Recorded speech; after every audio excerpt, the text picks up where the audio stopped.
Morning, y'all, and welcome to episode 765 of the Daily Comic and Collectible. Today, the collectible of the day is the Diamond Select Marvel Comics Marvel Select Series Special Collector's Edition Uatu the Watcher action figure. A member of the ancient and virtually immortal race known as the Watchers, Uatu has observed the Earth from his home base on the blue area of the moon for millennia. Though pledged to never interfere in Earth's events, Uatu found himself unable to maintain his oath when Galactus, the devourer of worlds, set his sight on Uatu's beloved adopted planet. For his part in repelling Galactus's invasion, as well as other breaches of his people's protocol, Uatu has come to be known as something of a renegade watcher, one who refuses to merely sit by and watch when his morals tell him otherwise.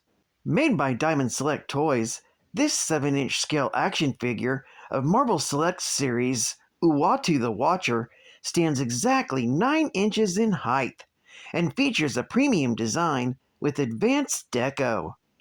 Based on the character in the Marvel Comics, the Watcher was designed directly from the Fantastic Four series. The Watcher features advanced articulation for a figure of its size, featuring over 12 points of articulation, and comes equipped with a diorama base of the moon's surface. This figure comes packaged in a famous Select Series figure packaging, with side panel artwork for collector's shelf reference. This highly detailed Marvel Select figure was hand sculpted by Phil Ramirez and was released by Diamond Select Toys. Now, the comic of the day is Marvel Team Up, Volume 1, issue number 127, with a cover date of March 1983, with story by J.M. DeMatteis, art by Kerry Gamble, and cover by Ed Hannigan and Al Milgrom. This story is titled Small Miracles. This story opens on Christmas Eve. Spider-Man is web-slinging across the city to get to his Aunt May's boarding house. He enjoys this time of year as it gives him a chance to get his mind off supervillains. When he arrives at his aunt's home, Spider-Man lands on the roof to change back into Peter Parker and unload his presents from his web pack. Entering the home, Peter finds the place alive with activity from Aunt May and her tenants as they prepare the house for their Christmas Eve celebrations. Arthur Chekhov has dressed up as Santa Claus. The Palermos are decorating the tree, and the Lund sisters manage to steal a kiss from Peter with the mistletoe. While everyone is celebrating, Peter notices that Arthur is sulking by the window. He asks the usually jovial man what the matter is. Chekhov explains that he was expecting a visit from his granddaughter, Bet. He explains that she's the daughter of his son, Walter, who died in a plane crash. He's called her earlier in the week to ask her to come and visit him this evening, and she said she just might. Now he fears that she might not come and visit at all. Peter tries to reassure Arthur that she still might come, as it's still early. Suddenly, Peter's spider sense goes off, and he makes an excuse for going out to buy some ice cream for the party, so he can excuse himself and investigate. As he charges off into the blowing snow, Peter is surprised when suddenly he's wearing his Spider-Man costume and finds himself standing before Uatu the Watcher of Earth. Not knowing who Uatu is, Spider-Man asks who the being is, but gets absolutely no reply. The Watcher only holds out a strange blue jewel. Taking it, Spider-Man looks it over when suddenly the image of Bet Chekhov appears inside. Spider-Man asks what this means, but the snow picks up and the Watcher disappears as suddenly as he appeared. Spider-Man finds this very strange, but realizes that Bet might be in trouble and swings into the city to find her, even though he has no idea where to even start looking. Meanwhile, from his vantage point on the moon, Uatu watches Spider-Man, so he can witness the thing that his race very rarely witnesses in their endless observation of the universe. The Watcher turns his gaze upon Bet Chekhov, who's fleeing down the winter-swept streets of Manhattan in fear. The Watcher recounts how his people are sworn not to interfere in the affairs of the beings they watch, but Uatu cannot help to get involved himself once again, as he has done so many times in the past. At that moment, Spider-Man arrives in Brooklyn, the part of the city Arthur has said Bet lives in. Going to a payphone, the wall crawler realizes that he has no change and smacks the phone to get some. He calls information to get the location of Bet's address. After some difficulty, he gets the address and heads towards the address in Brooklyn Heights. When he arrives at Bet's apartment building, he finds it swarming with police. The authorities are about to arrest Spider-Man, but the lead detective tells his men to stand down so he can question the hero. Spider-Man learns that the dead woman being hauled out of Bet's apartment is her roommate, Sheila Fiore. Inside the apartment, they find a large supply of cocaine and want to know where Bet is.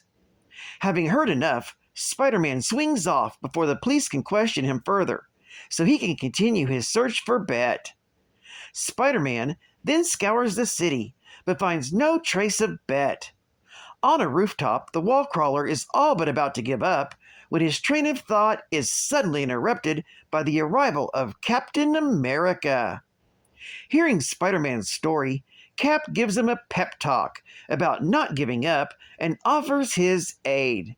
With his hope now rekindled, Spider-Man thanks Captain America for his advice, but decides to continue his search alone.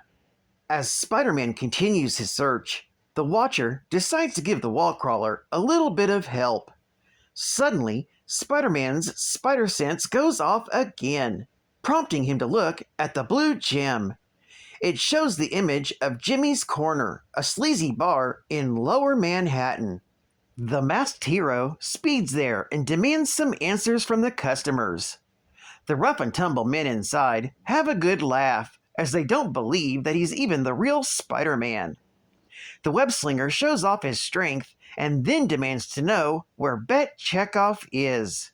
However, nobody in this bar has ever even heard of her, so Spider-Man leaves, considering this to be another dead end.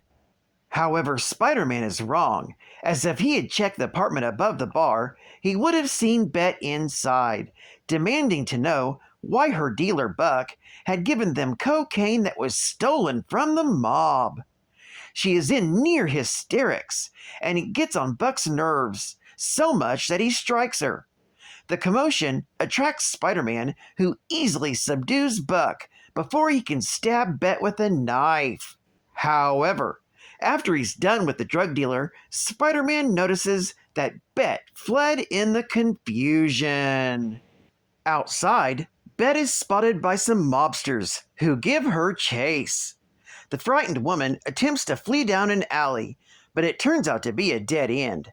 Stumbling to the ground, Bet's supply of drugs spill out all over the snow. When the mobsters finally catch up to her, they are about to kill the woman when Spider-Man comes in to rescue her again. While the wall crawler battles the mobsters, Bet tries to flee again, but is shot by one of them. Spider-Man trounces the rest of the crooks and rushes to Bet's side. Realizing that she's dying, Spider-Man calls out to the Watcher, demanding him to do something to save Bet's life. The Watcher then appears before Spider-Man again, but still says and does nothing. Frustrated, Spider-Man throws the gem at Uatu, but it suddenly explodes in mid-air. The energies unleashed fall on Bet, regulating her breathing. This gives Spider-Man just a chance to get her to the hospital on time, just as the Watcher had planned. As Peter Parker, Spider-Man brings Bet to the hospital, where the doctors are then able to save her life. By this time, Aunt May and her boarders arrive, and Arthur has a tear-filled reunion with his granddaughter. Peter goes outside, and thinking to himself, he thanks the alien being for helping him wherever he may be. Meanwhile, back on the moon, the Watcher continues to watch and is satisfied with his actions, as they have allowed him to experience something that is nearly unknown to his people, the Watchers: the feeling of joy. This story is continued in Marvel Team Up, issue number 128. Geek Fact: this issue is the first appearance of Bet Chekhov, Buck Todd, and Joe Face. Joe Face was a 2-bit thug who sometimes provided information to Spider-Man, and sometimes was arrested by him. Face had no family and only a few other crooks for friends. Joe Face tried to recruit Vincent Patillo into the White Rabbit's gang, but he turned him down and went undercover for the police. Just after the rabbit was defeated, Face was caught by Spider-Man. Joe later died under unknown circumstances. Spider-Man then donated some money during a collection being done at a bar to pay for Joe's funeral. Bonus Geek Fact: the mobster's car's vanity plate states R2-D2. That was a reference to the beloved android from Star Wars, which was another series being released by Marvel Comics at that time. State-of-the-art gaming! The new Super Cobra Atari video game cartridge from the arcade game series. A mission next to impossible. Your mission is to fly the Super Cobra helicopter, armed with only missiles and bombs, straight through the side of a mountain. There, the enemy waits with tanks, interceptor missiles, UFOs, meteors, and flying space weaponry. And the further in you go, the tougher it gets. Super Cobra, the arcade game that's now a home video game from Parker Brothers. The one to beat. Super Cobra, coming soon for your Atari video computer system and the Sears Video Arcade. The torch is on fire while Rogue flies higher. Believe when I say geek facts are here to stay. Tell me why avalanche causes earthquakes. Tell me why mutants' lives are always at stake. Tell me why I never wanna hear you say final geek facts are a headache. Uatu is one of the Watchers, a highly advanced race of cosmic beings who have vowed only to watch and never to interfere. Although Uatu is rather infamous among them for breaching this vow many times, primarily watching over Earth, as each Watcher is given a sector of space to observe. The Watcher created a citadel on the blue area of the moon. However, he can and often does watch other parts of the cosmos, following their lives of heroes and villains alike, and to observe events of cosmic importance. In addition, he has portals to view other realities, to ponder what if. Due to his love for the planet, he sometimes helps its heroes, often the Fantastic Four, against notable threats such as the Molecule Man, Galactus, and even the Overmind, and many more. In the aftermath of the Reckoning War, most of the Watchers lost their cosmic sight, but Uatu absorbed the knowledge of the apex of all reality and became the one and only Watcher, at least on Earth 616. Well, I'd like to thank you for joining me for another Daily Comic and Collectible, and I hope to see you again Wednesday. This is Codfan Comicsman, and I'll catch you on the flip, baby. Over and out.